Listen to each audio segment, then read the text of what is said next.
Untuk pasal 55 ayat 1 Kesatuan Pidana, untuk pasal 64 ayat 1 Pidana dan pasal 3 Undang-Undang Nomor 8 Tahun 2010 tentang tindak pidana pencucian uang, untuk pasal 55 ayat 1 Kesatuan Pidana, untuk pasal 64 ayat 1 Pidana serta peraturan yang bersangkutan.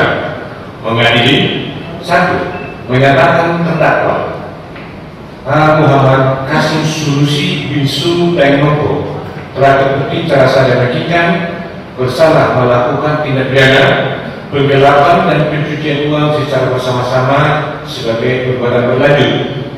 2. Menjatuhkan pidana kepada terdakwa H. Muhammad Kasim Sulusi bin Sulu Daengmoko dengan pidana penjara selama 16 tahun dan membayar denda sebesar 100 juta rupiah dengan ketentuan jika terdakwa tidak membayar denda tersebut akan diganti dengan pidana kurungan selama 1 tahun.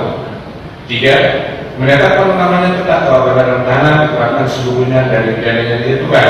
4. Menetapkan terdakwa tetap pada dalam tahanan.